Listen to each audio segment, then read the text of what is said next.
Assalamualaikum warahmatullahi wabarakatuh. Masih bersama kami Han Institute.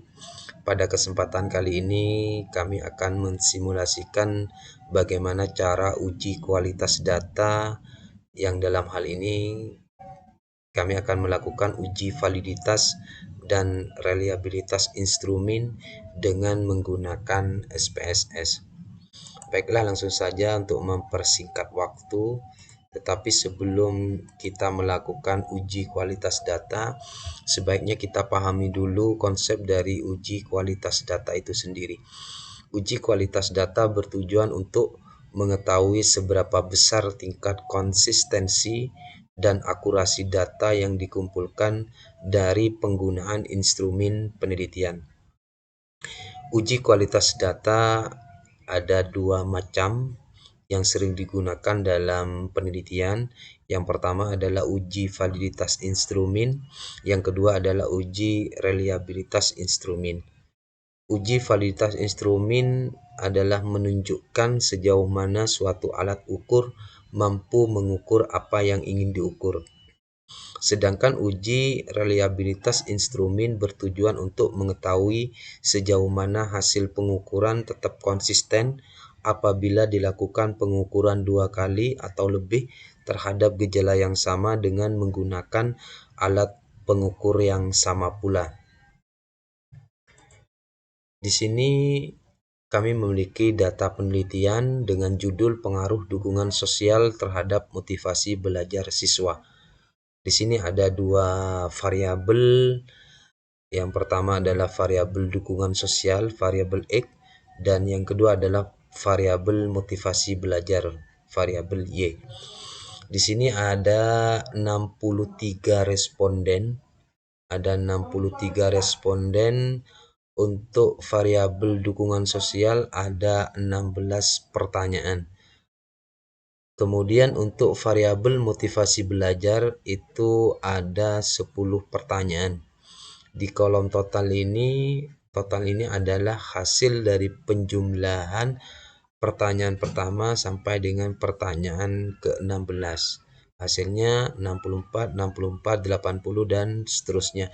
Begitu juga dengan total di variabel motivasi belajar, itu adalah hasil penjumlahan dari pertanyaan pertama sampai dengan pertanyaan ke-10. Baiklah, kita langsung masuk ke aplikasi SPSS. Ini adalah tampilan awal dari aplikasi SPSS. Pertama kita klik variable view untuk memberikan nama, name, dan label. Karena di variabel dukungan sosial itu ada 16 pertanyaan, maka di kolom name di baris pertama kita ketik P1, kemudian P2, P3 dan seterusnya sampai P16. P5, P6, P7, P8, P9, P10, P11, P12, P13, P14, P15, P16. Kemudian di baris 17 itu kita ketik total. Kemudian di kolom desimal kita ganti semuanya dengan angka 0. Kita ganti dengan angka 0.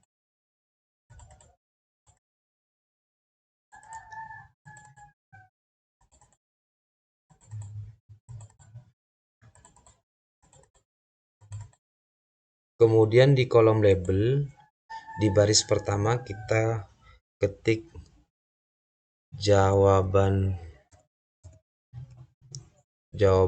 A, jawaban B, jawaban C, jawaban D, jawaban E, jawaban F, jawaban G, jawaban H, jawaban I, jawaban J, jawaban K, jawaban L, jawaban M, jawaban N, jawaban O, jawaban P. Kemudian di baris ke-17, di kolom label kita ketik total jawaban.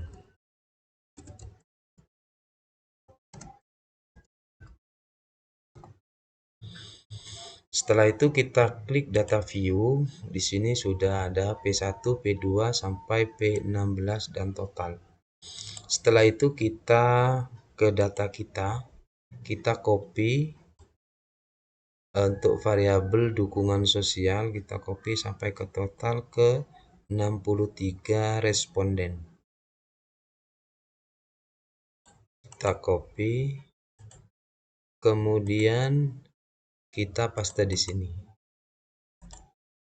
Sebelumnya kita cek dulu apakah data kita sudah masuk semua. 63 responden ini sudah masuk, kemudian di total semuanya sudah masuk. Setelah itu kita akan melakukan uji validitas instrumen untuk variabel dukungan sosial. Pertama kita klik analyze, kemudian di correlate, kita klik bivariate, kemudian ini akan muncul kotak dialog. Jawaban A untuk pertanyaan pertama, jawaban B untuk pertanyaan kedua. Kita tandai semua, kita pindahkan ke kotak variabel. Kemudian correlation coefficient itu beri tanda centang pada person. Kemudian test of significancy kita pilih to tailed. Kemudian di flag significant correlation kita beri tanda centang. Kemudian di option di statistik kita beri tanda centang di mean and standard deviation. Kemudian klik continue, kemudian klik OK. Ini adalah output dari uji validitas instrumen untuk variabel dukungan sosial. Nanti kita interpretasikan. Sebelumnya kita lanjutkan dulu ke uji reliabilitas instrumen untuk variabel dukungan sosial. Kita masuk ke aplikasi SPSS-nya dulu, kemudian di variabel view. Untuk uji reliabilitas instrumen kita tidak membutuhkan nilai total. Oleh karena itu kita hapus saja nilai total ini dengan cara klik kanan, kemudian klik clear. Kemudian kita masuk ke data view. Di sini sudah hilang totalnya karena sudah kita hapus. Setelah itu kita akan melakukan uji reliabilitas instrumen untuk variabel dukungan sosial. Pertama kita klik analyze, kemudian di skill kita klik reliability analysis, kemudian tandai semua jawaban, kemudian pindahkan semua jawaban ke kotak item. Model kita biarkan tetap alpha, kemudian di statistik, di descriptive for kita beri tanda centang di item dan di skill. Kemudian klik continue, kemudian klik OK. Ini adalah output dari uji reliabilitas instrumen untuk variabel dukungan sosial. Kemudian kita akan melakukan uji validitas instrumen untuk variabel motivasi belajar. Kita masuk ke SPSS-nya, kemudian di variabel view, karena untuk variabel motivasi belajar itu hanya ada 10 pertanyaan, maka pertanyaan 11 sampai 16 kita hapus. Klik kanan, clear, klik kanan, clear, klik kanan, clear. Ini hanya ada 10 pertanyaan, kemudian di baris 11 kita ketik total. Kita ganti desimalnya dengan angka 0, kemudian di label kita ketik total jawaban. Kemudian ini kita ganti dengan nominal. Setelah itu kita masuk ke data view untuk melakukan uji validitas instrumen untuk variabel motivasi belajar, karena ini datanya dukungan sosial, maka kita copy lagi masuk ke datanya motivasi belajar.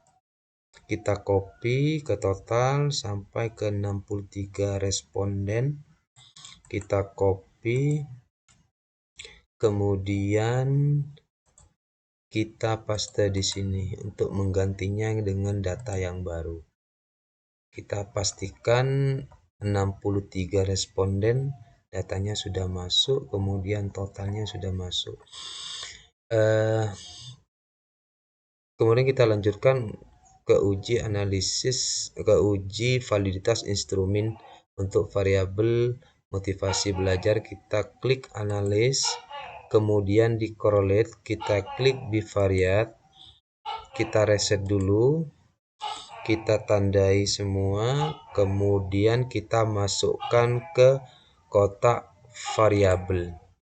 Di correlation coefficient tetap seperti semula.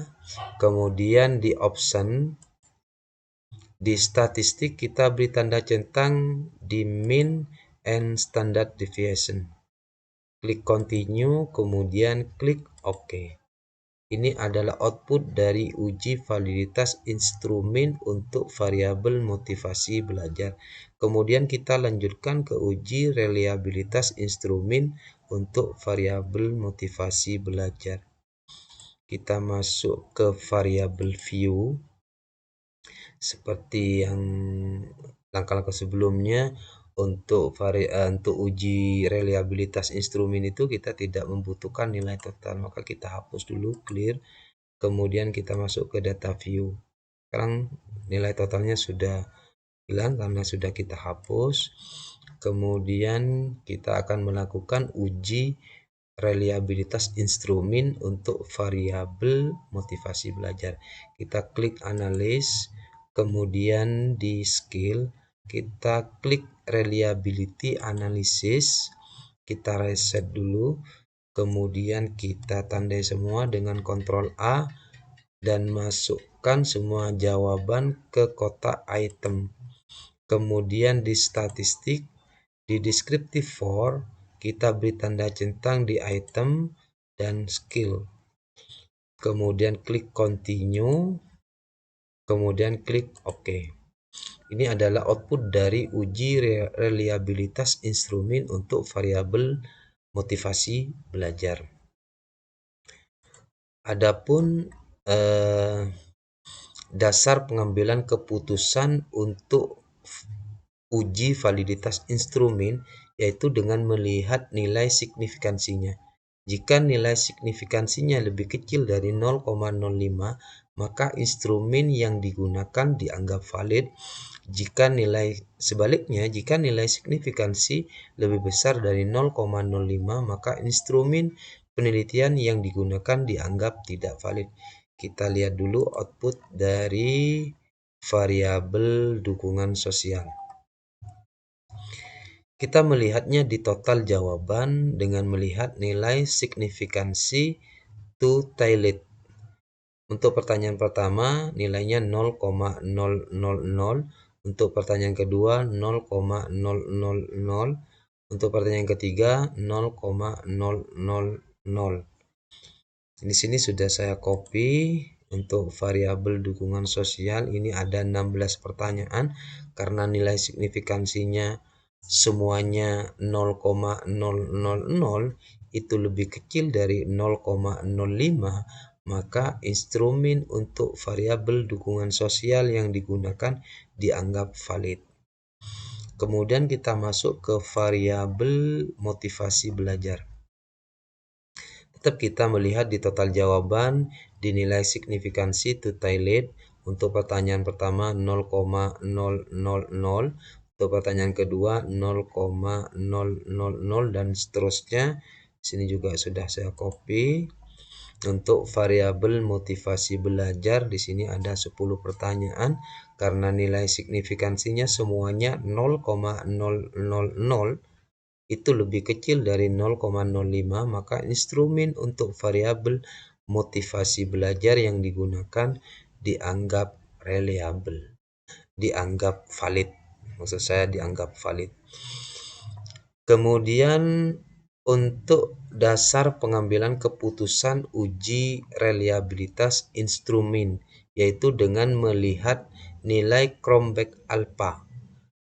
Jika nilai Cronbach alpha lebih besar dari 0,6, maka instrumen penelitian yang digunakan dianggap reliable. Sebaliknya, jika nilai Cronbach alpha lebih kecil dari 0,6, maka instrumen penelitian yang digunakan dianggap tidak reliable. Kita lihat output dari uji reliabilitas instrumen pada variabel dukungan sosial. Nih, kita melihatnya di reliability statistik nilai Cronbach alpha. Nilainya adalah 0,938. Kita cek dulu. Ya, karena nilai Cronbach alpha 0,938 itu lebih besar dari 0,6, maka dapat disimpulkan instrumen penelitian yang digunakan untuk variabel dukungan sosial dianggap reliable. Kemudian kita lihat output dari uji reliabilitas instrumen untuk variabel motivasi belajar. Kita lihat di Cronbach alpha-nya nilainya adalah 0,876 dari 10 pertanyaan. Banyak pertanyaan adalah 10 pertanyaan. Kemudian karena nilai Cronbach alpha-nya 0,876 itu lebih besar dari 0,6, maka instrumen penelitian yang digunakan untuk variabel motivasi belajar dianggap reliable.